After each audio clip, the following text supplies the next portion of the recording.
Welcome back, everybody, to The Truth About Cancer, a Global Quest. I'm really thrilled that you've joined us again tonight, but for those of you that might have missed last night's episode, here's a quick recap. During this episode, you've come to know about the true cancer facts and fictions. I'm so glad we could make it clear for you. You've learned how cancer spreads and how the immune system is the answer to stopping cancer in its tracks. You've seen the alarming data on the hidden dangers of mammograms, which, like chemotherapy, actually helps to spread cancer, the exact thing that it is supposed to diagnose and prevent. You've also seen the propensity of mammograms to lead to overdiagnosis. All these facts leading to the conclusion that there simply must be a better way. You've seen how thermography can actually diagnose breast cancer when it's as small as a pinhead, and how a life-threatening bout with cancer can be won before it even begins. The same goes for skin cancer. We've given you the most effective ways to prevent and beat skin cancer so you can make sure that your skin not only looks healthy, but it is healthy.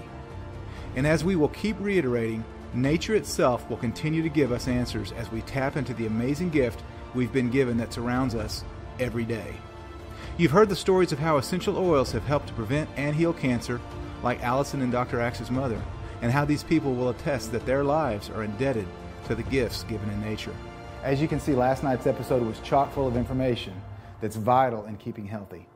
Tonight's information will be just as important, so pay attention tonight as we travel over to a little-known country called Latvia, as we learn about the dangers of genetically modified organisms, and we learn about a little virus that can actually treat and potentially cure cancer. In last night's episode, Dr. V's essential number 1, let food be thy medicine.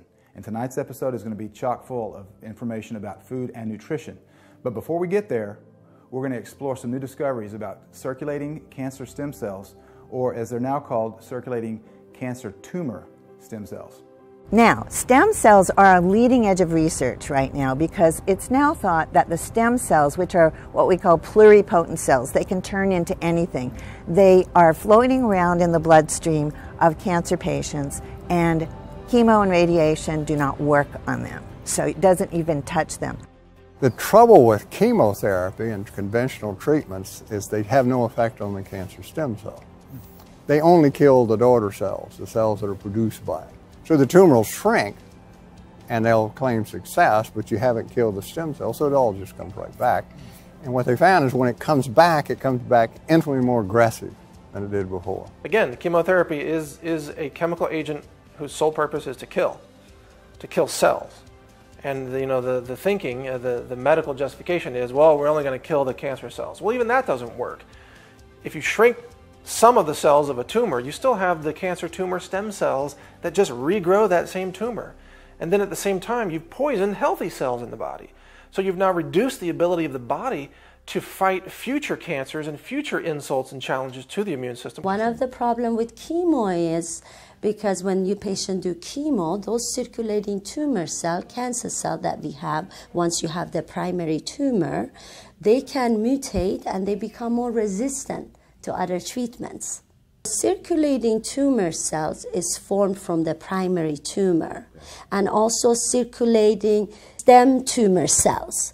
And those can become bad cells, cancer cell, or may not. But circulating tumor cell as well, both of them will float in your body. That's why when you do surgery or chemo or radiation attacking one area, you're not getting rid of the cancer. What happens? You have these circulating tumor cells floating in your body. Circulating tumor cells keep adding up, and then what do? They go and metastasize, even regional, that area, recurrence, or they could go do distant metastasis. That's why it happens. That's why patients like, oh, I removed both breasts, I remove all this, why is it somewhere else? It's because of the CTC. The thing about it is because of the way that the cancer practice and industry really looks at the 5-year survival rate, is that they may, quote, treat somebody, give them chemo, radiation, see the tumor regress, go into remission, and then 5 years and 2 months later, when they get another cancer, they can just define it as a new cancer and not look at the root of it, which is that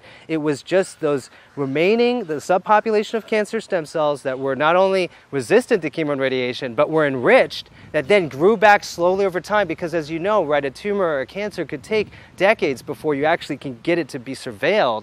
The problem, of course, is that it's about the microenvironment of the, quote, cancer cell. We have to adjust and change things back detoxify, we need to supplement with the right nutrition and information from the right foods, hydrate, oxygenate.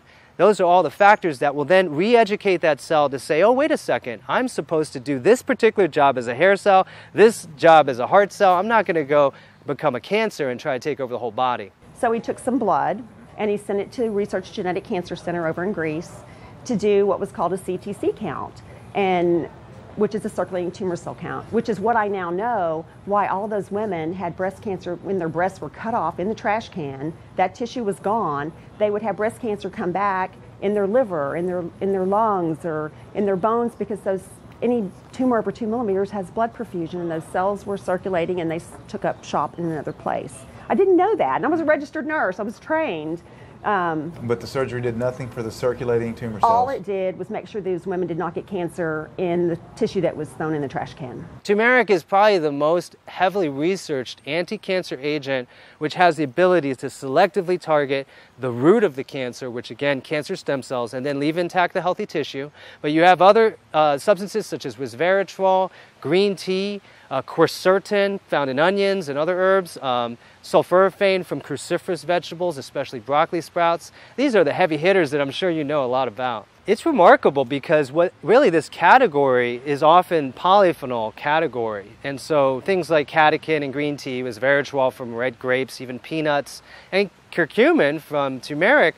Actually, that category of compounds is produced by plants when they're under stress. And it turns out that organic plants are the only ones that produce these really in any significant amount, because they're not basically having pesticides to take care of their pests and, petroleum-derived fertilizer to boost their growth. They have to survive the elements like us. So they've developed this strong chemistries to protect them. When we consume those compounds, they activate longevity pathways within our body, similar to what caloric restriction does in fasting, as well as activate things like anti-cancer mechanisms within the cell. My first love is botanic medicine, because in plants there are so many what we call plant chemicals or phytochemicals, and molecules from nature bind to many different cells and receptors, so we get a lot of mileage out of using just a few things. So many people know about curcumin from turmeric, interacts with over 100 genes.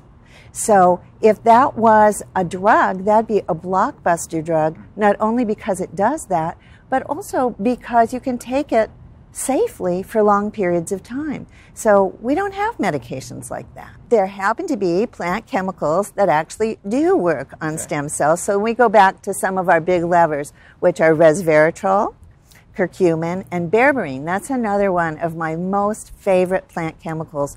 There's a famous Chinese herb called huangqi, and that is Scutellaria bicalensis. And in China today, modern Chinese herbal medicine, you'll find Scutellaria bicalensis in almost every anti-tumor formula, and it's got many, many phytochemicals, one of which is berberine.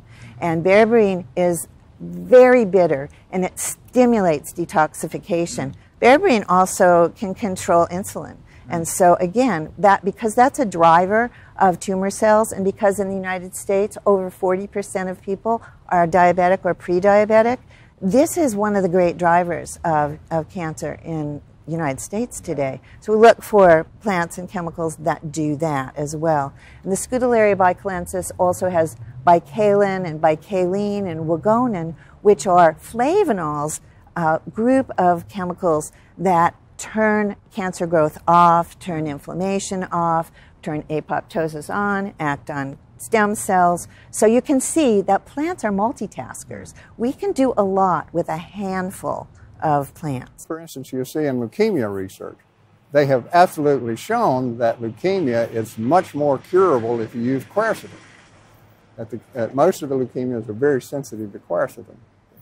Lymphomas, all of these things are curcumin, quercetin, ellagic acid, resveratrol. All these things inhibit the cancer stem cell, and that's what's interesting about, for instance, curcumin. It actually kills the stem cell, this cancer stem cell. It doesn't bother normal stem cell, but only cancer stem cell. Curcumin.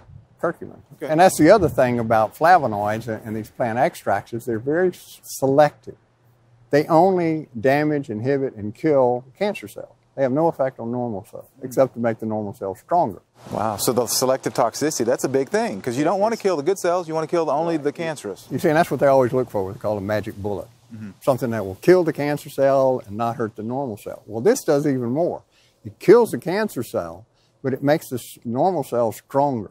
And so what they found out, for instance, in radiation treatment of breast cancer, colon cancers, and lung cancers, it actually makes the radiation much more effective, and it protects the tissue that's being irradiated that's normal around the cancer. Really? And all of these do, the ellagic acid, the resveratrol, curcumin? It's a long list of them, naringenin and ellagic acid and resveratrol. And they all affect the stem cells. They kill the stem cells, suppress the stem cell growth. They kill the daughter cancer cells. They help encase the cancer. They suppress these invasion enzymes, reduce the metastasis, and they protect the tissue, the normal tissue, to help keep it from converting to this same process. Because what you see, when they did this study to see, well, if inflammation is the cause of cancer, most people who have cancer should have chronic inflammation. So they did this large study, and that's exactly what they found. For instance, in certain people, 70% of them had definable inflammation, either arthritis, chronic atherosclerosis, or some chronic infection, and that's what caused the cancer. If you stop the inflammation, you stop the cancer from ever forming.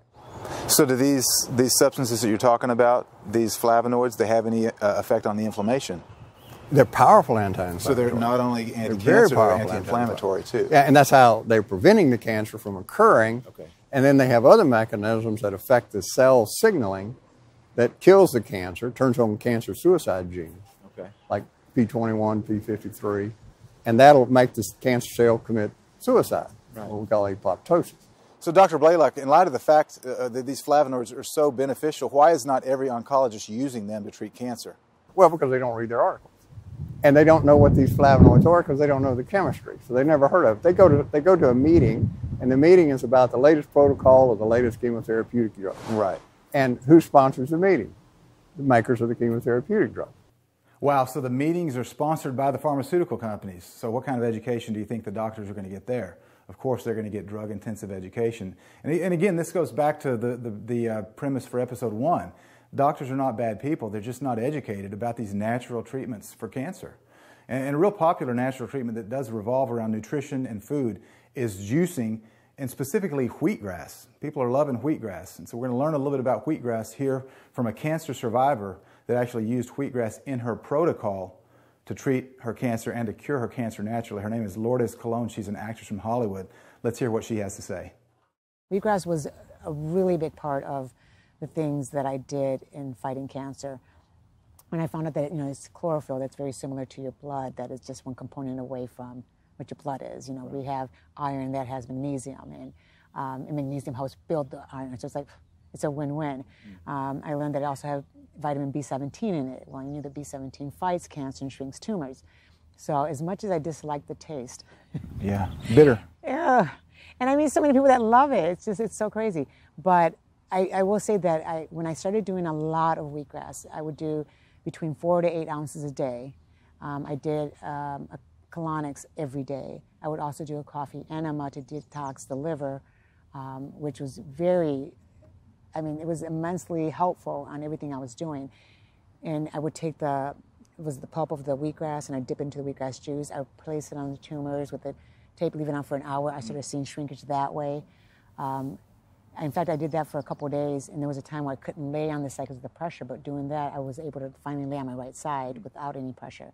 So it was, it was that. It was wheatgrass. It was raw juicing. I did raw juicing for 3 straight weeks where I saw an immense stuff that came out. I mean, there was this long, I can't tell you how long it was, but a very, very long parasite that came out. And this is just from doing the wheatgrass shots and doing the colonics daily. That I would look and like, how is that?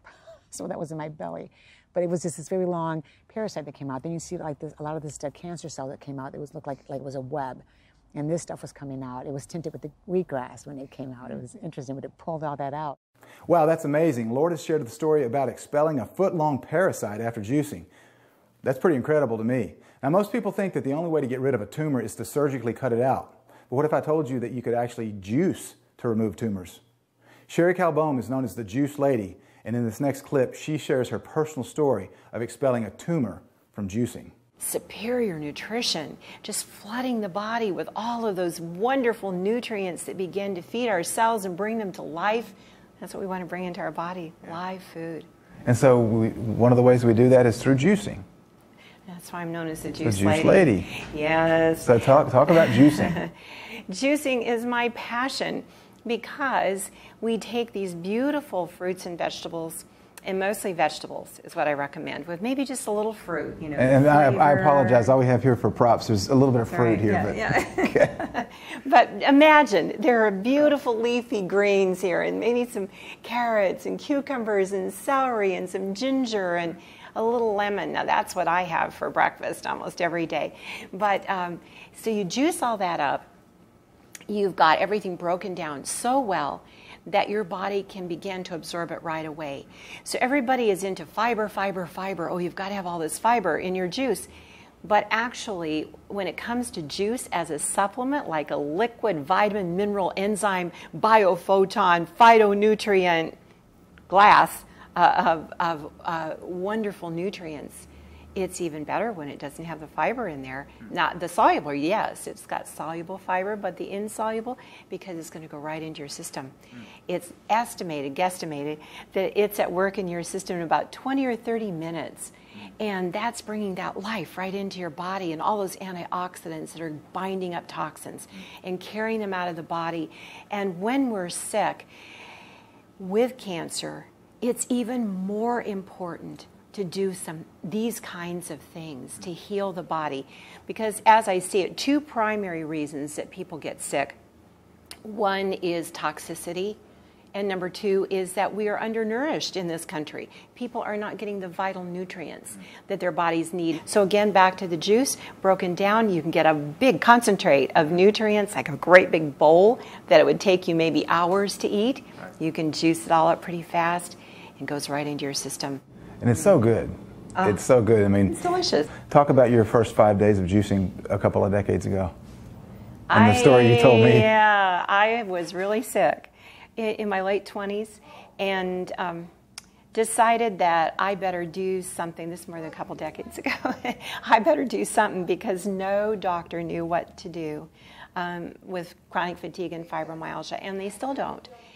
And so I got an old Norman Walker book, and if you've seen the old Norman Walker juice books, it's not recipes, it's numbers, 1 to 20 something or whatever, and it just lists the vegetables that you should be juicing for that condition. So I had to design my own recipes. The first stuff tasted and looked like motor oil. Okay.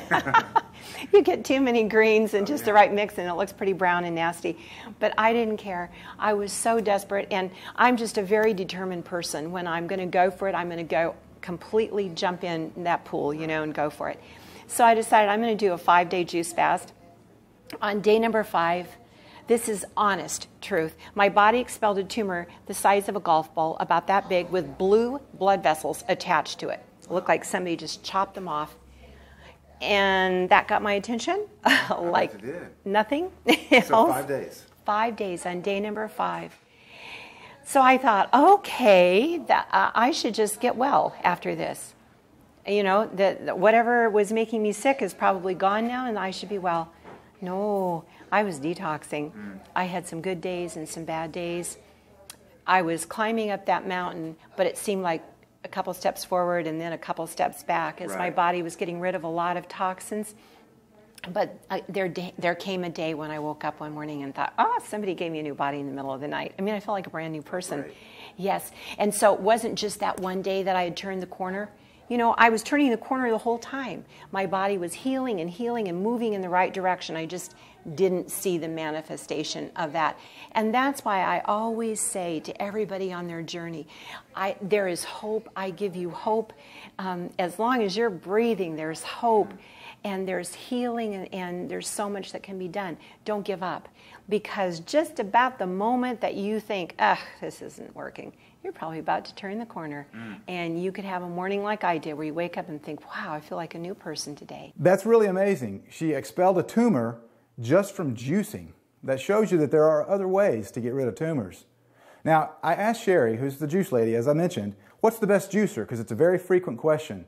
I loved her answer. You know what the best juicer is on the face of the earth? The one that's in your kitchen that you're using. The one you'll use every day. Yeah, okay. If you won't use it, if it's too hard to clean, if it's too much trouble for you, it may be the most perfect one, but it's going to go under your counter. Right. And you won't use it. Get one that you'll use.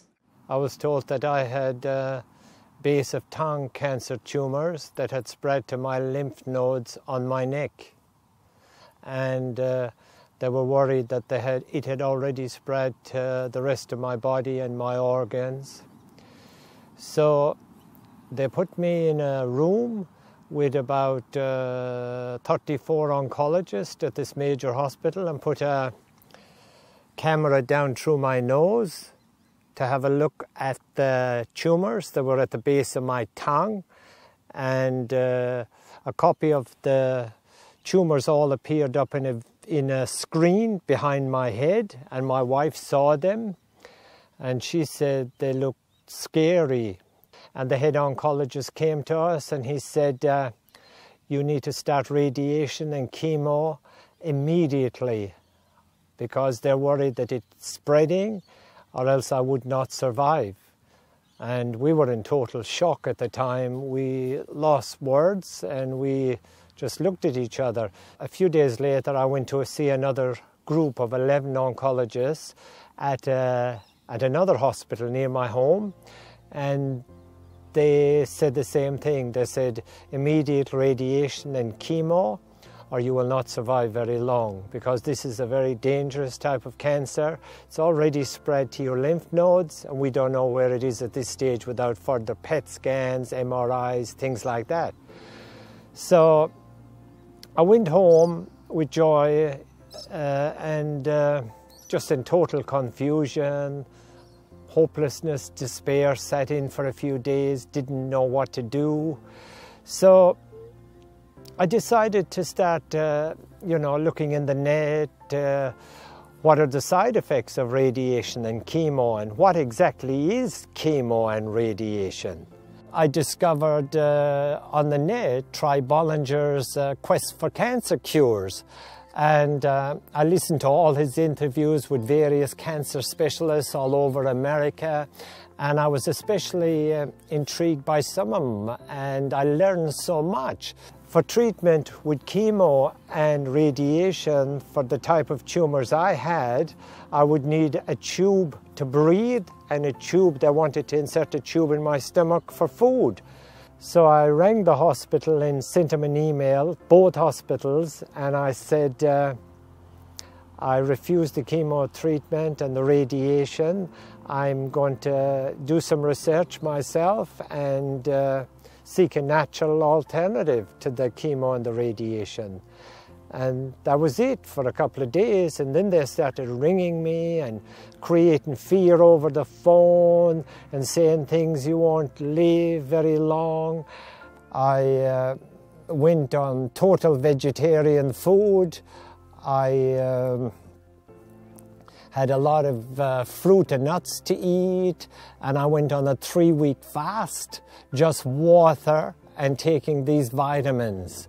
And after the 3-week fast, I had lost about 10 or 15 kilos, and however, I was feeling good. And what I noticed after taking these products for about 6 weeks, the swelling at the left side of my neck began to decrease in size, and the swelling at my right decreased, and I was able to swallow much more easily, and my tongue was not swollen so much. So I got really encouraged by this, because I was under no doctor's care whatsoever. So I continued this treatment until March. At that point I decided, are these tumors decreasing, or has the cancer spread already? That was my major concern. My blood test went to Germany at the end of April, and I got a call from the doctor's secretary on the 8th of May. She said, your results are here from Germany, would you like to come in and see them? And I said, of course I do. I got really excited, you know. And when I got there, I had to wait in the room for about 20 minutes for the doctor to see me. It felt like the longest 20 minutes in my life, you know. I just kept twiddling my thumbs. So eventually he called me upstairs to his office and he opened this envelope and he looked at me stunned. I said, "Doctor, what's the result? I'm sweating. What is the result?" And he said, "Henry, this is a miracle." He said, "I've been a doctor since 1979. You are the first person that has come to this clinic that hasn't been messed around with chemotherapy, radiation, or surgery as a cancer cure." And I said, "Am I?" He said, "These are marvelous results." And he said, "This report is a miracle." He said, "It says numerous, fragmented, dead cancer tumors floating all over the blood." And then he said, "It is the same result as if you've been having chemo and radiation treatment for the last 6 months." I was in total shock. Wow, very inspiring words from Henry. I don't know about you, but I love the footage of the kangaroos personally. Now, Henry worked really hard to create an anti-cancer lifestyle through nutrition and through supplements, and he didn't have to suffer through it. Let's listen to Mike Adams, the health ranger, address that topic. You can have an anti-cancer lifestyle that's actually very friendly, that's very enjoyable, and quite delicious in terms of foods. You know, red grapes, you know, citrus fruits. They're all anti-cancer. You know, all these amazing things that you can eat, they're anti-cancer. Fruits and vegetables and even nuts and seeds, so many things. Spices. Spices are anti-cancer. So you can have an enjoyable life and you can live an anti-cancer lifestyle at the same time.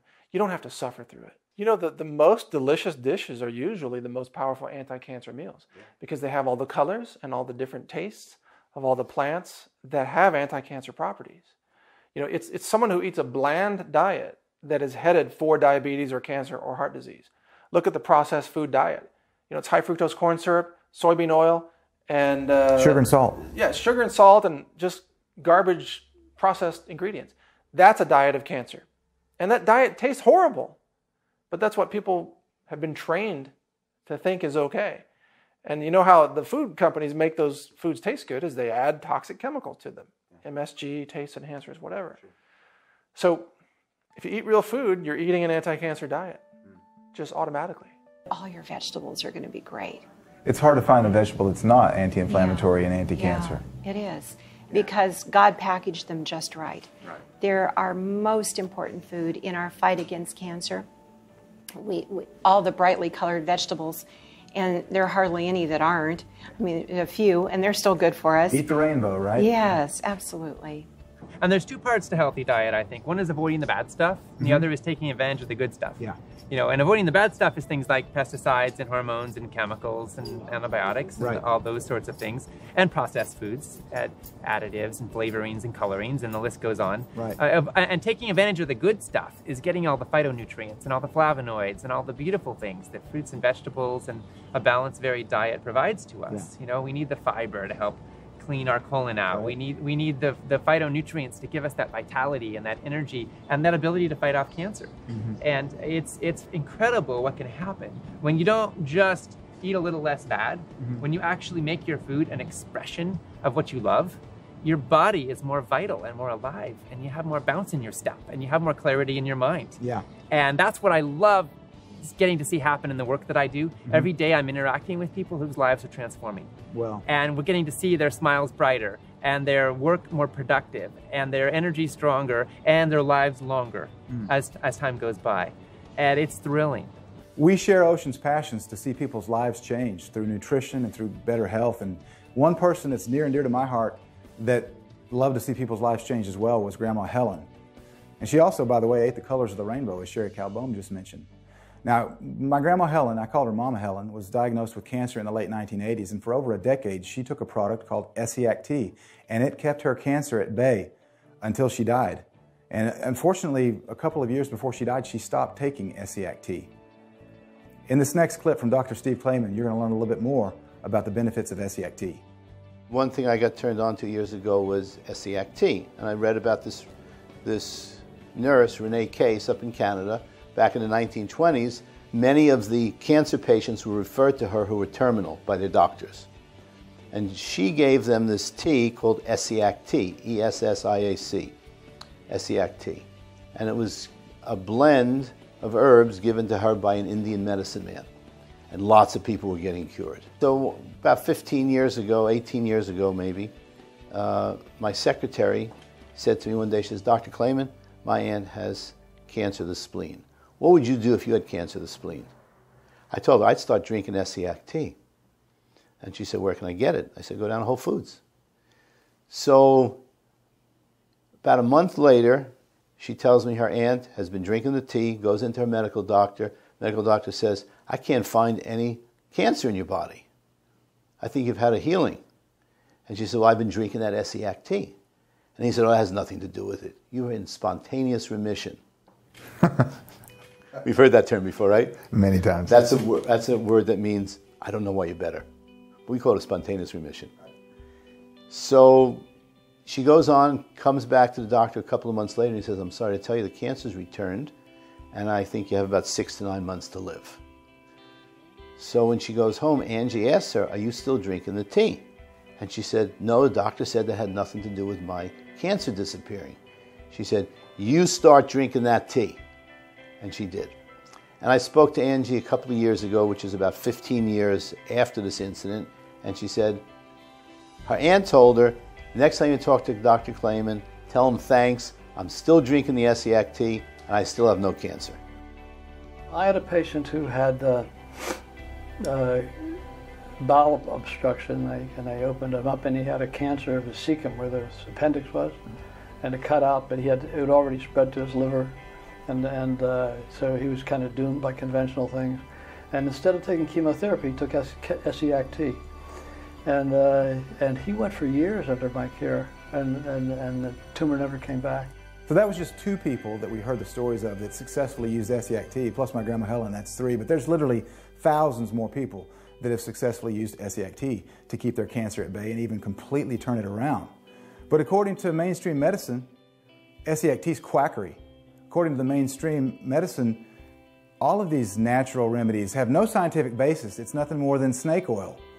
But is this really true? We have close to 100,000 references from scientific journals that tell us about the diet, vitamins, minerals, botanicals, natural energies, and so forth, and their influence on health. So, Ty, don't let anybody ever tell you that this isn't scientific.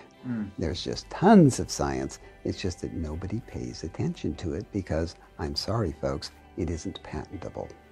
And if you can't patent it, you can't make big bucks. And I think we all know that the trend in, let's call it regular medicine right now, is for the newest patent medicines to be more expensive, more expensive, more expensive. What is it, $73,000 a year, $1,000 a pill for hepatitis treatment, that kind of stuff? You can charge that if you got a patent and you got a monopoly. And you cannot do that with unpatentable stuff. So that's why most medical doctors simply haven't even heard of it. It's not that they're, I hate nature. It's just that they don't know the science is there. Wow, that's really amazing. Over 100,000 references to natural medicine in the scientific literature. But the doctors don't know because they don't read the articles. They're too busy. And the only place that they get their education is from the seminars that are sponsored by big pharmaceutical companies or the medical journals that have 90% of their ads by the pharmaceutical companies. So the deck is really stacked against them. But any kind of a successful treatment protocol for cancer must be focused around nutrition and supplements. But what if there were a global effort to limit our access to nutrition and supplements? Let's listen to Dr. Rob Verkerk from England discuss that very topic. Governments out there don't want people to know about supplements, and they treat them much as they would want to treat medicines, and basically as soon as you have a supplement, especially in Europe, that has a therapeutic effect, it's automatically illegal. Because by definition, under the medicinal code of Europe that was evolved in 1965 to protect people from thalidomide, it basically said any substance that has a pharmacological effect should be termed a medicine. And so that leaves foods as this thing that you can consume to provide energy, but not something you can use therapeutically. So food cannot be medicine, which of course is contrary to what our dear friend Hippocrates supposedly said many hundreds of years ago. So yes, we have major challenges with the food supply and also ingesting concentrated sources of nutrients. Presently, if you look at the 9 essential amino acids, there is not one authorized health claim. We're not allowed to say if you sell an amino acid, even though they're essential to life, you can't say anything positive about them. Wow. You can't say anything positive about glucosamine. And that's because, again, the scientific lens that has been built in Codex. So what exactly does Codex have to do with our access to vitamins and supplements? During the first half of the 20th century, no less than 9 Nobel Prizes were awarded for vitamin research for the benefit of vitamins for human health. In 1963, the German government, under pressure of Bayer, launched what is called a Codex Alimentarius Commission, with the goal to make sure that vitamins and the benefits of vitamins for human health are being eliminated worldwide. So you can see, it is not just you and us talking about cancer. There's a century-long tradition of crime against human health. And when you follow that track, a lot of the things we will be talking about today will become easier to understand for the people that watch this interview. I don't know about you, but when I first heard that information from Dr. Rath, I was literally in shock. I mean, for several seconds, I did not know what to say. He said that the Codex Alimentarius Commission was launched specifically to limit access to the benefits of nutritional supplements worldwide. And that there's been a century-long tradition of crimes against human health.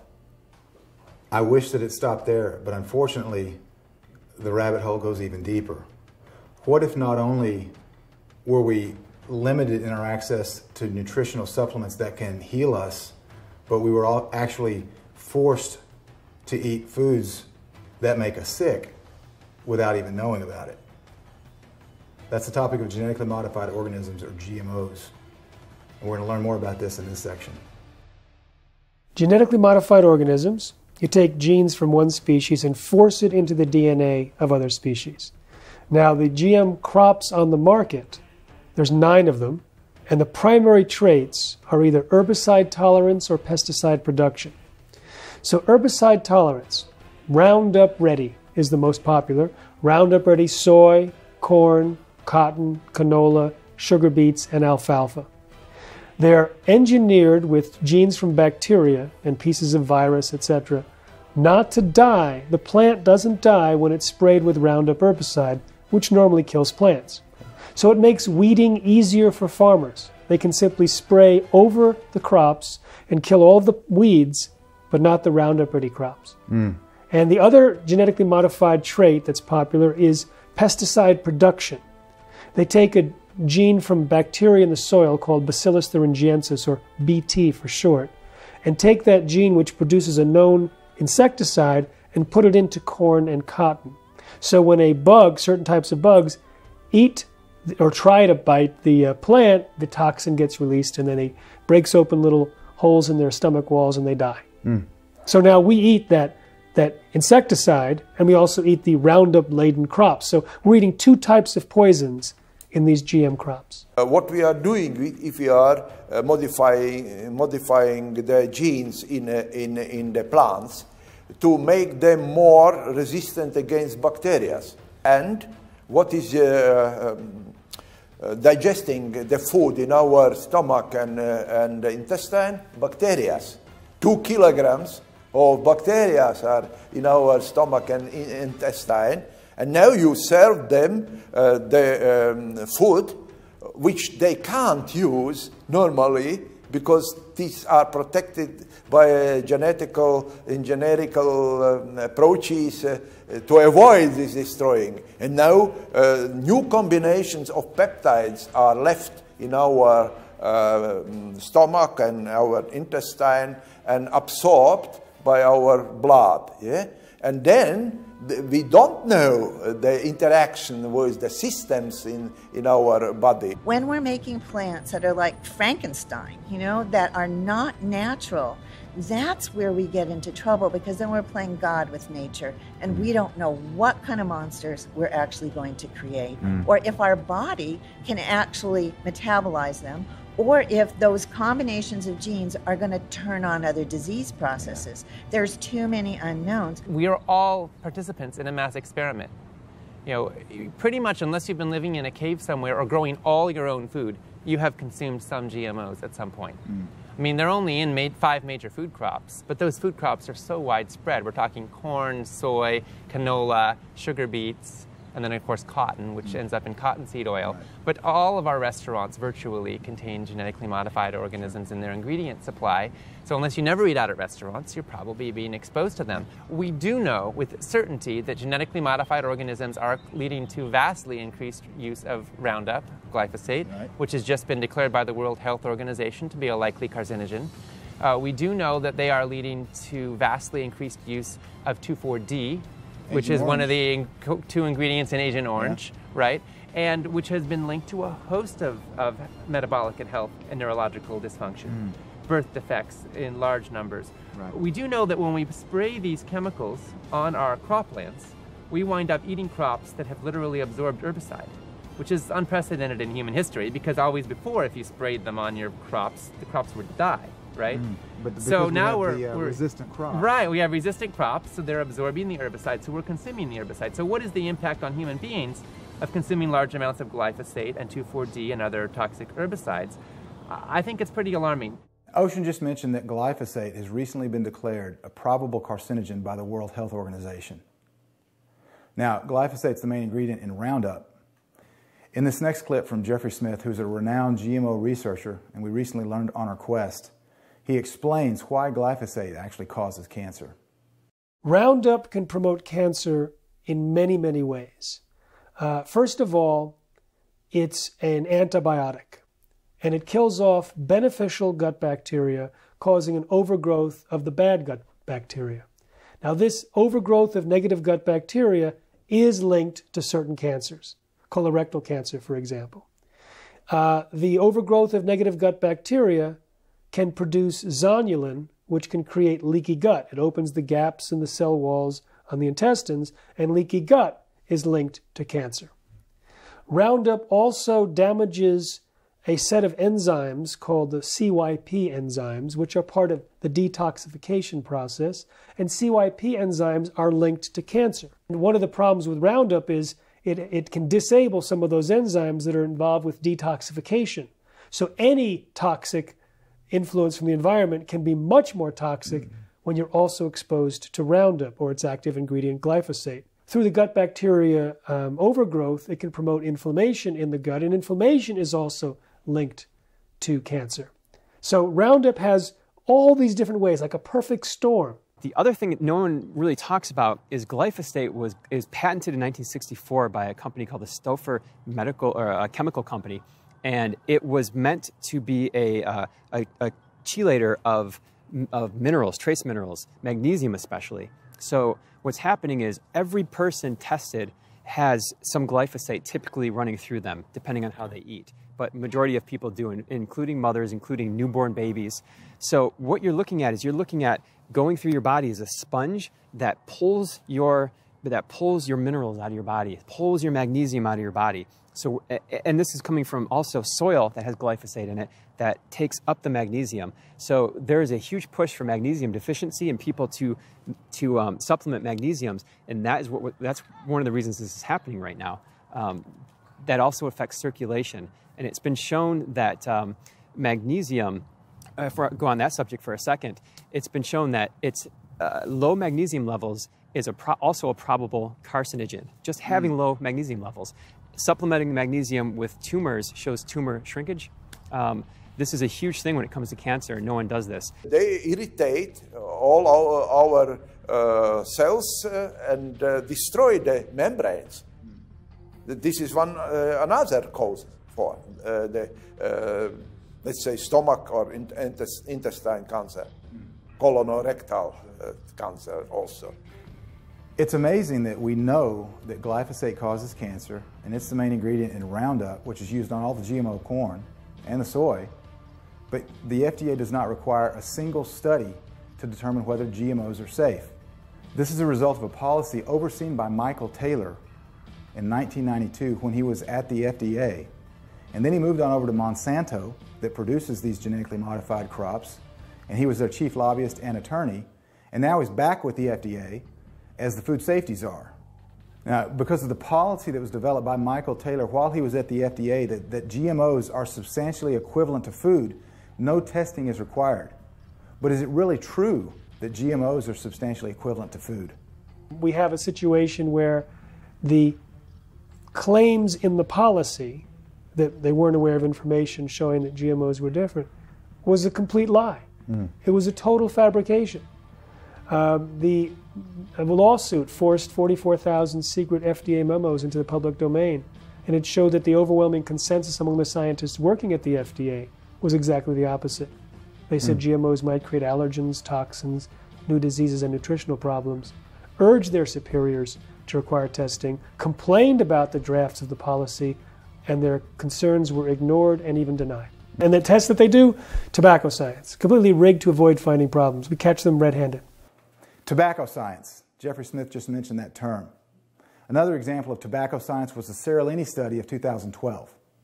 In the finding by Professor Seralini, who ran his same study that Monsanto ran, that recently came out, it was supposed to be for 6 months, but actually only for 3 months. In that study, when he ran it for 2 years, on the same rodents, what did he find?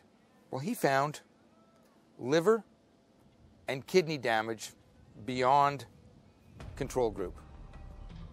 He found 50% shorter life for males, 70% shorter life for females beyond the control group. This is GMO corn.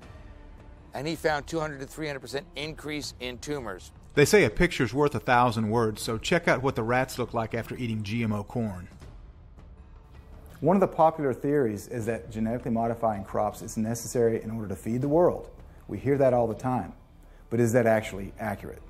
GMOs are so inept at feeding the world that the biggest paper in the world, the biggest study, more than 400 scientists, sponsored by the UN and signed on by more than 58 countries, concluded that the current generation of GMOs has nothing to offer feeding the hungry world, eradicating poverty, or creating sustainable agriculture. There have been so many studies looking at GMOs.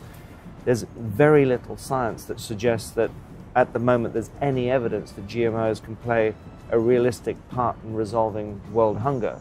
Yet governments and the biotech industry is saying this is going to be the savior. Do we need GMOs to feed the world? Absolutely not. In fact, there was a case a few years back we covered on the radio show out of India, where the farmers miraculously showed that they could double, triple, quadruple the output, the yield, going organically compared to GMO crops. This was supposed to not be possible.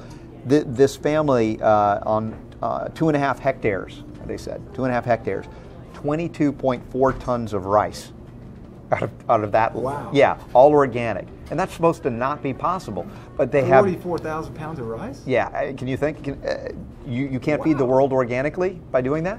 Now, the other aspect is growing our own food. Everybody should have a garden as well. We shouldn't look to mass farm staff to feed the world, but we got to rehabilitate soils. But there's a lot of evidence that shows if you know what you're doing organically, you can rehab the soils and you can grow abundant, nutrient-rich foods to feed the world without genetically engineered components. At no time in human history has half of all human edible food been thrown away. That's never happened. The biggest lie of our time is that, you know, we're short of food. How are we going to feed all these people? Right now, we're throwing away enough food to feed the whole planet a second time. Wow. That's never happened in human history, and it's happened because of the inefficiencies in the industrial food system and the global food system, where we have so much, you know, waste and spoilage, sell-by dates, dented, bent, crashed, you know, whatever. That's really startling to me that 50% of the world's food supply is actually thrown away. Now we hear that there's a food shortage, and that's why people are starving. It turns out that's not actually true. They are starving, but it's not because of a food shortage. And that kind of puts a little bit of a limp in the giddy-up of the people that are proponents of GMOs, because they tell us that we need GMOs to feed the world. There's not a food shortage. While we're on the subject of GMOs, let's hear Dr. Steve Clayman discuss the very hot topic of GMO labeling. In 1996, I ran for office. I ran for Congress here in Texas against Lloyd Doggett, who's been in office for a long time. One of the parts of the platform is labeling GMOs. And even Obama campaigned on, in 2007, he said, people have a right to know what's in their food. Of course, he turned around and signed the Monsanto Protection Act, like Monsanto needs protection from me, or you, right? Yeah. So I've been on this issue for a long time, and I realized back in the 1990s, as this issue was getting heated up, that the scientists were really playing God, and they didn't know what they were doing. And now, of course, you have a whole industry that's sprung out called gluten-free. They've so distorted the chemical makeup of the wheat that people can't digest it, or it causes illnesses. Sure, and that's because the wheat used to be what we call ancient grains, and now it's not. Now it's been changed as well. Correct. Yeah. So it's just, you don't mess with nature. Man, in his attempt to improve on nature, is creating a disaster. And this disaster now is banned in many countries around the world because they recognize what it is. Unfortunately, in America, politicians have paid off that they won't ban it. Even though 90% of the people want GMO-free foods, they want them labeled GMO-free, labeling hasn't taken effect yet. So essentially, we're fighting simply for the right to know. We're not even fighting to keep this stuff away from our body. We just want to know. So you have companies now that, I always say, I wrote an article, GMO food is the best product, according to the manufacturers of GMO food, that no one knows where to buy and no one knows how to find. And it flies in the face of basic finance. If you're a company that has a product, you want people to know where it is. So they're spending millions fighting legally in the courts to keep people from knowing this. That's a great point by Jeffrey Jackson. If GMOs are so good for us, why are the multinational companies spending millions of dollars to keep us from knowing if they're in our food? You may not be aware of it, but in the United States, there's current legislation known as the DARK Act, which would stop any companies from being required to label genetically modified foods. These types of legislations, like the DARK Act and many others, basically legitimize the toxic poisoning of our food. They keep these poisonous, toxic GMO foods in our food supply, and we're forced to continually eat them unknowingly because they're not being labeled. Then you have nutrition. And it's not just that are you ingesting foods that have nutrients and power and potential, are you absorbing them? Okay, lots of us have gut compromise. Okay? Why? Our gut is not good because there's loaded with chemicals. Our food, the GMOs, we have now in the wheat, glycerophosphate. We have all of our food today is challenged and compromised. And then we're all stressed, so our sufficiency of hydrochloric acid in our stomach, which is naturally there to deactivate all the bugs, whether it's viruses or parasites, is compromised. And then all of our food is laden with toxicity. We're eating dead food and we want to be alive. How's that possible? It's not possible. You know, we've got this huge variety of flavors and textures and tastes and cuisines and opportunities, incredible opportunities, but it's morally bankrupt. And we've got a food system that is full of flavorings and additives and chemicals and colors and genetically modified organisms and pesticides and hormones and antibiotics. And all of these things together are creating this toxic soup. And the tragedy, Ty, is that this toxic soup is killing us. It's killing our kids. It's leading to 2/3 of our population suffering from obesity. 1/3 of our kids expected to get diabetes in their lifetimes. Massive epidemics of cancer, as you know, and so much of that could be prevented. It's not an exaggeration to say that in a society where toxic food is normal and where illness and suffering and feeling like crap are increasingly considered normal, it's time for a serious change. Right. And so we're standing for our revolution, and we do that through education, through the Food Revolution Summit, through mobilizing with resources and information and knowledge. We want to empower people to put the food revolution into action. Now, the beautiful thing about the food revolution is that you don't have to wait for Monsanto or McDonald's or Coca-Cola or the US government to be able to make changes. Right. You can be an everyday food revolutionary in your own life, and when you do that, you actually change the systems. We are actually creating a demand for a whole new food economy. And even companies as big as McDonald's and Coca-Cola are feeling the effects and are realizing that what made them food giants in the 20th century is going to make them food dinosaurs in the 21st century if they don't make some big changes. Because consumers are sick of being sick. We're tired of being tired. We're fed up with toxic food. We're hungry for a change. And we're demanding it. That's why we're seeing this massive change in sales of organic food, certified non-GMO food, natural food, local food. Farmers markets have tripled in the last decade. Real food. Real food. The good news is that you can easily avoid it by eating real food. You don't have to worry about it. They're counting on the fact that you're not, that you're going to be what most of the typical American who has 95% of his calories, 95% of his calories is processed food.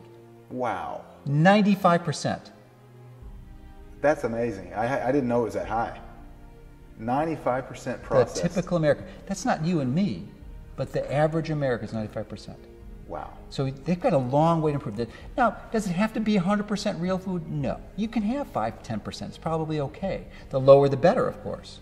And the less pernicious the better. But, that's the strategy, is to eat as healthy as you can. I think that's a great takeaway from this interview. Eat real food. Eat real food. I love it. Keep it simple. Yeah, keep it simple. Our bodies weren't designed to be exposed to that type of food. So you have to be careful, because it's easy. Anyone can easily to do that today. And how do you avoid it? Just stay away from processed foods. Or there's 3 words that I strongly recommend. It's 3 easy words to remember, and that is eat real food. I love that. Eat real food. Eat real food. Yeah. Because when you do that, you know what you accomplish? You avoid the artificial ingredients that are inserted into your food. And most people are not aware that there's over 10,000 chemicals that are labeled GRAS, generally recognized as safe, by the food industry themselves. And by labeling them as GRAS, they are able to penetrate a loophole that allows them never to be tested for human safety. Let alone, not just singly, but let alone when combined with all the others. So there's synergistic toxicity. So when you eat real food, you avoid the chemicals. You avoid the exposure that to these untested chemicals that essentially is making the population a guinea pig. Because we have no idea that what the chronic exposure to many of these combination of chemicals will be. Because of the fact that these chemicals are generally regarded as safe, right. They're not tested. Never tested, because they have been labeled by the food industry.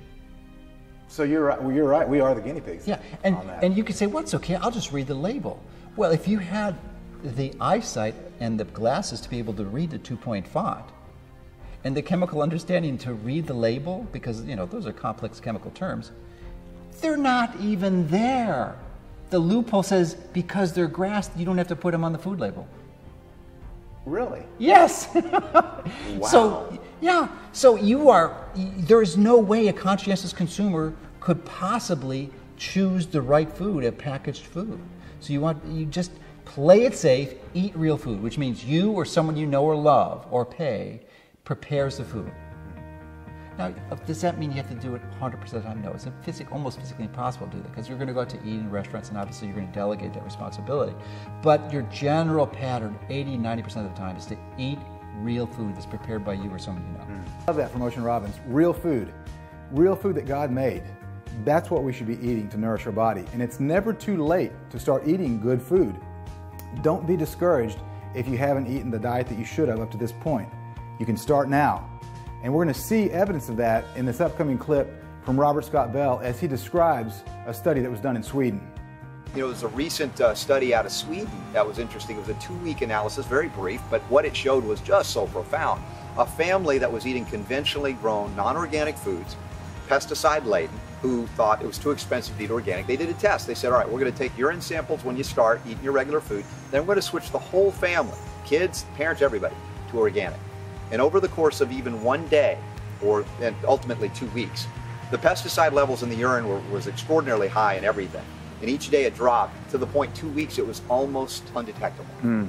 Now that tells you how fast the body can adapt once you stop putting the onslaught in. In other words, the things that put you into defensive posture. Yeah. Now I'm not saying they're out of the woods in 2 weeks, but the reality is as the body then regains that strength that it used to defend against and detoxify from those pesticides, now it's got to relinquish that energy to go after the synthetics that have been bioaccumulating in their bodies. And that's the long-term recovery that's not always pleasant, but it was a very powerful visual for people to recognize how fast, especially in children, you can reverse ill health by simply stopping the inflow of things that put your body in a state of defense instead of growth and healing.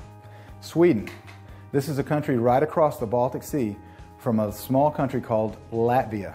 Well, now Latvia is just west of Russia, and it's a country that I actually never learned about in high school geography class. I had to look it up on a map, but myself and the entire Truth About Cancer audiovisual team traveled over there to Riga, small city in Latvia. It's actually the capital of Latvia. And several things about Riga struck us. Number one, it's a beautiful city. A lot of historic monuments and buildings and cathedrals and castles and dungeons are there. Number two, another thing that struck us about the city is very, very clean for so many people there. And maybe the most important thing that struck us there, the most striking thing, was that all the food was clean. It was farm to table. They eat clean food, or real food, as Ocean Robbins mentioned. Almost every restaurant, that's what we found. The people there are extremely healthy, and there is almost no obesity in Latvia. Now, if you remember in episode 1, we learned about the war against cancer. But what if I were to tell you that there is actually a virus against cancer? Let's go learn a little bit more from Riga, Latvia, as we explore this interesting topic. RIGVIR is a live virus, live and frozen virus to keep RIGVIR alive. And it works as a live virus which finds in human body cancer cells and destroys them. So you could think of it as a good or a healthy virus? It's exceptionally really good virus. We got used that name virus means something bad. Here we talk about opposite situation. We know at least one really good virus which helps patient to get rid of cancer cells. There is only one medicine in the world on the market, live virus, RIGVIR, Riga virus, RIGVIR. This is constructed or discovered by the Professor Aina Mutseniece and legislated or approved by Latvian FDA, let's say so, this European country, and is very, very successfully used to treat melanoma, and not only melanoma, because this virus is a human virus, native, non-modified virus. The main problem is mutation for all of viruses. This is non-mutating virus. Dr. Calvins was one of the 3 finalists for the European Medicine Award in 2015. He's also a distinguished member of the European Academy of Sciences. He holds 215 patents. He's published over 650 publications. So now let's go back to our history lesson on RIGVIR. Some of the initial experiments were performed on mice. But they found that if you take a tumor from a patient, put it into a hamster, then it will start to go on growing or something like that. If you put on the virus, it'll just fade away. And you know who did that observation first? Ms. Garklava, Dr. Garklava, the lady you saw this morning.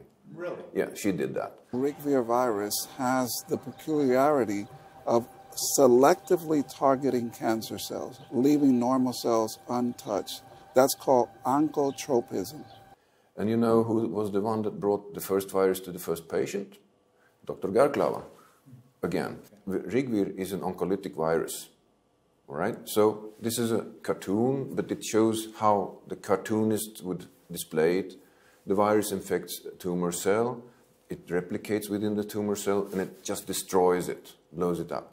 That's called oncolysis. As that cancer cell bursts, then these viruses that duplicated and replicated inside that cell will go on and penetrate other cancer cells. One of the interesting things, Ty, about RIGVIR viral therapy is that it also goes after the cancer stem cells. We know that even if some of the viewers of this docuseries have had chemotherapy or radiation and are considered in remission or cured, there is a high possibility that they can have a recurrence or relapse. And so with Rigvir virotherapy, we can target those stem cells that chemo and radiation do not, and even make more aggressive. I'm really happy to be here in Riga, Latvia this morning, and I'm sitting across from a lady named Christina. Thank you for joining us today.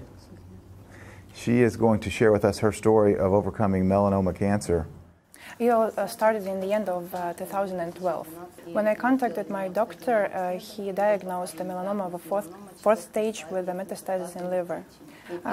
They prescribed the palliative chemotherapy, and at that time I even didn't understand what is what. I completely trusted our Ukrainian doctors, and I trusted the methods they're using, and I trusted this palliative chemotherapy. So I simply didn't realize the effect of this diagnosis completely entirely at that moment. Okay, so you were diagnosed with malignant melanoma that had metastasized to the liver. So they did not offer you much hope as far as curing your cancer with the chemotherapy. How many months or years did they approximate that you had left? Maximum of half of the year, 6 months. Yesterday I saw you with your daughter, I think. Tell me about how it felt to you to have daughters that you may not be able to see. You can take your time. I was not feeling afraid. I was not falling into panic. Simply, I understood that I had no right to leave it. I had to fight. When I first came to Virotherapy Center, the doctors didn't say that, yes, we will do it. They said, we will try, because the stage was late. And I think that sometimes on the earlier stages, on the initial stages, people who have this very scary diagnosis, they sometimes, by themselves, they lose hope, they stop to fight, and they simply leave it. But sometimes there are people who, even at late stages, they continue to fight, they continue to find the out of the situation, and in these cases the disease simply just is over when. Good for you, because one of the very important parts about a successful cancer treatment is that you believe in it and you're ready to fight to save your life, and that's exactly what you did. You determined that you were going to live, and you believed in the treatment, and that's a big part of the reason that you're healthy today, I believe. Can you name the different lines of cancer? You mentioned melanoma, other types of cancer. There are at least 10 10 different cancers, locations of cancer, like renal cancer, like breast cancer, like stomach, lung, many others. Also prostate cancer, which is very, very common for men. And, but approved officially is only for melanoma now, but this is a very, very big success, because we see that the people who use this virus for other indications of other types of cancers also can be healed. In melanoma cases, when in earlier stages, when patients receive Rigvir, there is the percentage survived is 92%, and if in later stages, for example, if they receive Rigvir, it's 60%, and if they don't receive, it's only 9%. There's no chemotherapy medicine that can treat melanoma. It's not found.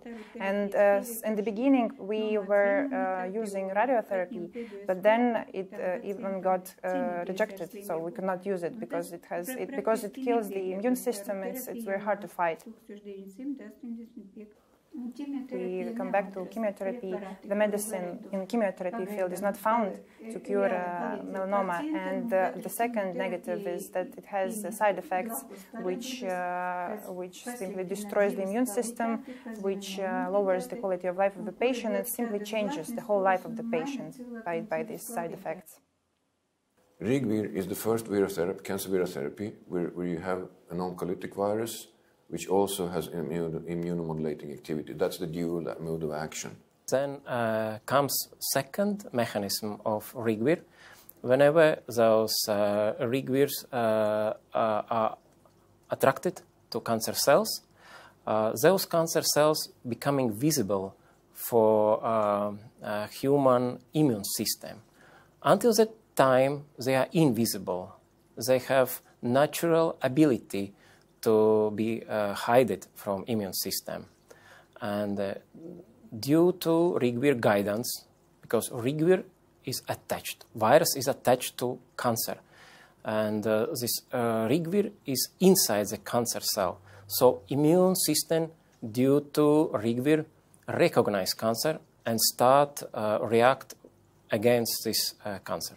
Oftentimes in clinical practice, we focus a lot of time on optimizing the immune system, getting the best immune system possible, and that's great. But still, cancer cells have now developed a way to bypass immune recognition. And the International Viral Therapy Center here in Latvia, with the studies on Rigvir, they have concluded that the Rigvir is binding to the receptor site on the cancer cell surface called the CD55. And when it binds to this receptor, now the T cells, the B cells, the natural killer cells will recognize the cancer cells and mount a specific immune response. The only recommendation we have in Russia, in our country, after surgery is chemotherapy. And doctors left me home with 7 months to live. So 7 months to live, there was really no hope that they offered you? They said, no, you're no hope. You can make ready to this last periods of your life. And when I got home, they prescribed chemotherapy, and the chemotherapy was prescribed. After very first course of chemotherapy, I was feeling really bad. My condition was really, really weak, and I rejected to continue the chemotherapy. And even though I had a very serious disease, somehow I survived for 1 year more without chemotherapy. And after that, I decided to switch to find another treatment method. Yes, this is the one. This is the one that saved me. Tell us about your son, who's a miracle because of Rigvir. I've heard the story, but go ahead and share it with us, please. It's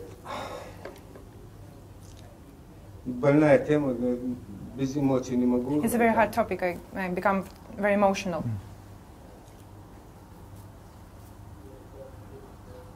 Tell him to take his time. Все хорошо.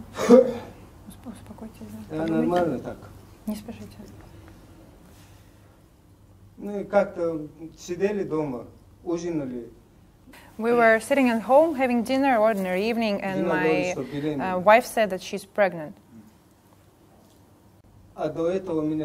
And before that, as doctor said, that due to my disease, it would be very hard to have kids. So everyone said that not even too hard; it would be impossible to have kids. And the day when my wife told that we are having a baby after this very serious and difficult time, I thank God and I give my word that if there will be a girl, a daughter, I will name her after Aina Mucnitsa, after Professor Aina Mucnitsa, who was the discoverer, the great person, so Aina. And if there will be a boy, then I will name after the chairman of Biotherapy Center, Jurgis. So, who is at the same time who is the grandson of Professor Aina Mucnitsa. So, Ruslan, you named your son Jorgis after the grandson of the inventor of Rigvir. Do you have a picture of your son that you could show us? Yes, Sure, I have. I will show it. Yes. Вот что делает Rigvir. See what Rigvir does. Mm-hmm. There are multiple studies performed before registration. Both proved efficacy and safety. Actually, you just talk about efficacy, but the safety profile is exceptional among all oncology treatments, because in the field of oncology where all treatments usually faced like aggressive and full of damages, Rigvir treatment goes smoothly with no side effects. Since Rigvir registration, there are no serious adverse events registered for Rigvir. There's no side effects to Rigvir? No, I have no malpractice in oncology. Please calculate very quickly. Since 1989, I never saw some side effects. Really, never. No. What will be better if you have a medication that gives no side effects, yeah? Which will help, but which will never harm, yeah? We know the great ability of Rigvir to destroy cancer cells. So we, based on this effect, prescribed our patients viral therapy, and they are getting great life expectancy due to Rigvir. We know from clinical studies, efficacy is proven, but we are much more grateful for our patients whom we saw with really bad stages, bad diagnosis, and we see them alive for 5 years, for 10 years, for 15 years, so they are cured. Is Rigvir approved in Latvia as an official medicine for cancer? Yes, Rigvir is registered in Latvia, in drug agency, as an official medicine, approved for treatment. Actually, in Latvia, patients are happy. For skin melanoma, Rigvir is compensated by country, so patients should not buy it. It's free of charge for them. So treatment is cured in the best possible way. Just today, I've seen patients from Ukraine, Lithuania, Russia, Latvia, of course, Chechnya, part of Russia. Exactly. But I've seen patients from all over. Is this becoming a place where people come from all over to get this treatment? Actually, here in International Viral Therapy Center, we have largest experience yet accumulated for viral therapy with Rigvir. So patients today, more than from 40 countries, are coming to Riga to get this treatment and to be cured from their cancers. One person that is alive due to Rigvir is a lady named Zoya. She's from St. Petersburg, Russia, and she was literally given less than 2 weeks to live. Her family picked her up out of the hospital, carried her to the car, and drove her all the way from St. Petersburg, Russia, to Riga, Latvia. Let's hear her story. The diagnosis was very sudden for me. It was after a very strong stress, and then after a month and a half, I was diagnosed with a third-stage cancer. Already after the surgery, I had my chemotherapy. Then they assigned another 6 chemotherapy and the full course of radiotherapy. My condition allowed only 4 chemotherapy to be handled, and after the 4th, I wasn't able to stand up from the bed. I became a bed patient. Before these courses of chemotherapy, I was told about the center, about this treatment, but I believed in our doctors, in their treatment methods, so I decided to follow that path. So the doctors that treated you in Russia, did they give you hope that eventually the chemotherapy would cure your cancer and you'd be able to walk again? It seemed that they wanted to be so, for me to be treated, but they couldn't give a warranty. They couldn't say for sure that I would treat this disease. And at that moment when I couldn't stand up from the bed on my own completely, I was so weak, my relatives, they decided to take a van to make there a bed for me and simply drive me to Riga, to the center. Before coming to Riga, I made a blood test and a complete observation for the doctors here to have the full picture of my condition. When the doctor saw my blood test, she was really astonished because all the blood test was lower than for a live person. She was astonished how I managed to get here, staying alive. Just so I understand this properly, your blood work was almost equivalent to that of a dead person. They were amazed that you were still alive at that point. The doctor said exactly, I'm not asking how you got here, I'm asking how are you still alive with this blood test. From my feelings at that moment, I realized that I would not survive, and I felt how my body is fading from day to day.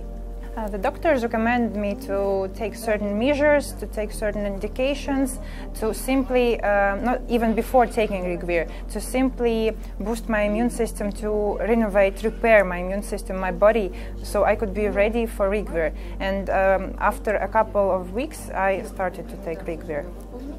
It was already my family who made the decision, because as for me, I was so weak, I was so down that I simply took this and I was ready to say goodbye to the life, and simply my family took the decision.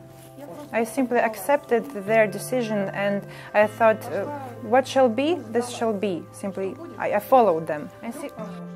After following the indication of the doctors for boosting my body, my immune system, after 2 weeks I was able to stand up and walk, stand up from the bed and walk around the house and move, so I was feeling better. After a month of already taking Rigvir therapy, my condition changed entirely. I was not even able to walk around, stand up from the bed. I was even able to drive myself to Riga to receive the therapy. So after you began only a month of treatment with the Rigvir therapy, did you ever contact those patients that you used to know in Russia when you were being treated with chemotherapy? I'm sure that you had contact with other cancer patients. Did you ever contact them again and let them know that you'd found this place? Well, I can say more that when I had my surgeries, I had them with the same women in the same room, and so we met. We were following the same path, and we met on the same days for chemotherapy. And when I started already Rigvir, even though I had only 4 chemotherapy, not the full course, they continued this course. And as I was getting better with Rigvir, they on chemotherapy, they were starting to feel worse and worse. Have you ever contacted them today to see how they're doing? When I started to receive therapy, very quickly I became a very healthy person. I started to travel, I started to have a lot of energy, and I called them and I recommend them to start this treatment. But for some reasons they refused, and now they're all gone. It's a pity that a lot of great people are gone now.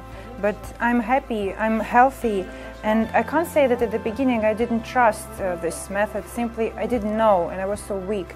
But now, currently, I don't have any more a disability category. I'm completely a healthy person, and I'm so much thankful to these people who helped me here.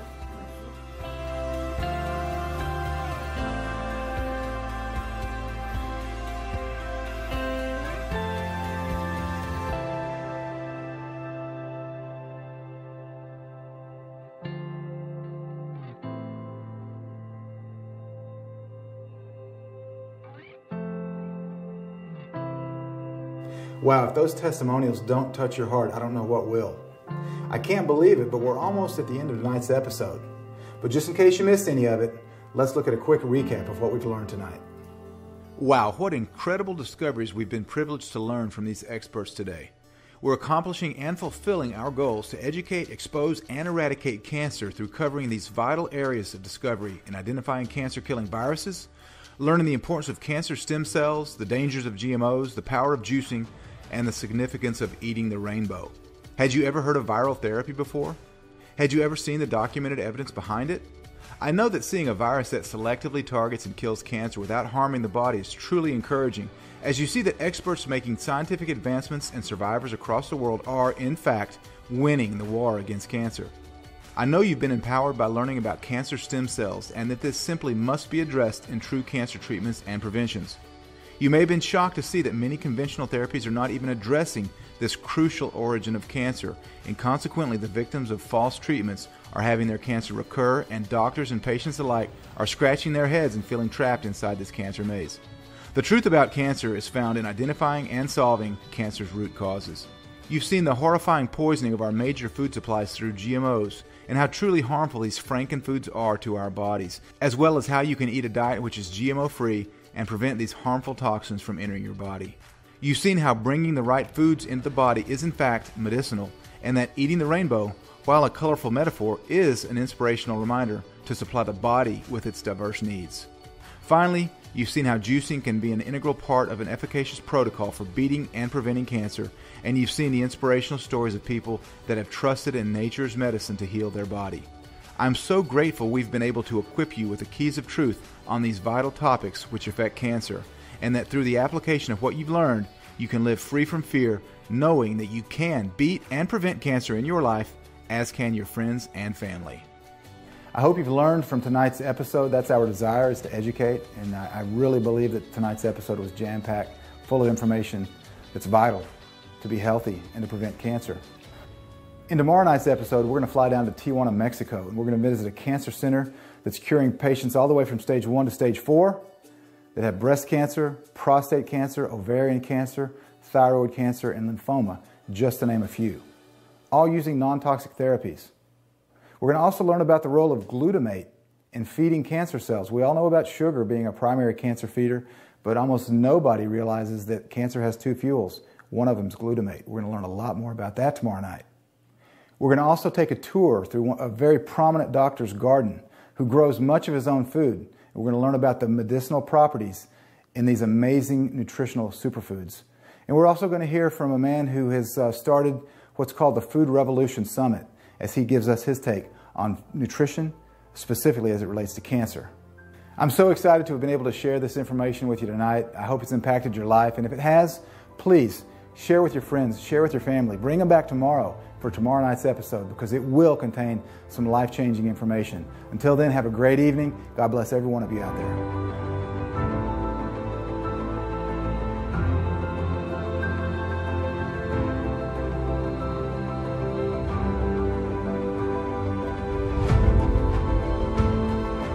See, what happens is pharma, the media have stripped everybody of their dignity.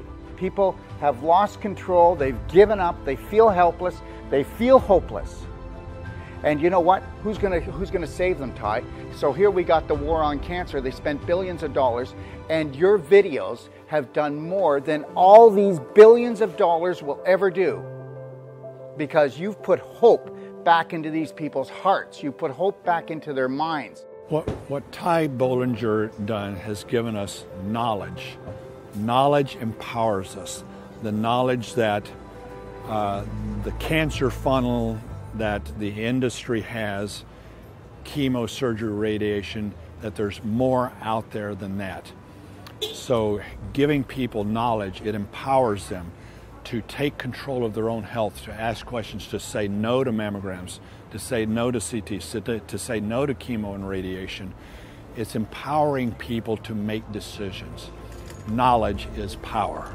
Do I trust the person in the white coat who doesn't have the information right, who's going to poison my wife to death, or do I encourage her to take back control? It feels amazing to come alongside somebody, to use your brain, and to evaluate information, and then to take and apply that information. I once heard it said that we don't hunger for a lack of information, we hunger for a lack of opportunity, we hunger for a lack of applied information.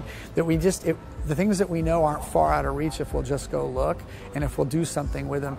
And so to do that, it feels amazing. And by the way, while helping her do that in solidarity, I lost 92 pounds. I went from being morbidly obese to feeling the best I've felt in the last maybe 15, almost 20 years, and we've been together a long time. So now today I feel like $1 million, and she looks like $1 million. He says your cancer market is barely registering on the scale, on the radar scale. And he said, I'm very shocked. And I said, well, what'll I do now, doctor? He said, whatever you're doing, just keep doing it for the rest of your life and you live another 100 years. Have you enjoyed the series thus far? Have you learned some great information about preventing, treating, and even beating cancer naturally? Do you want to join the movement and support our mission to educate, expose, and eradicate cancer once and for all? Then please consider supporting our cause by choosing to own The Truth About Cancer, a global quest. Your support allows us to continue to spread the truth absolutely free. Also, a portion of each and every sale gets donated to cancer charities that are doing real cancer research and are actually helping cancer patients every day. Simply click the banner below to to join the movement and support our mission. Thanks for watching. We'll see you next time.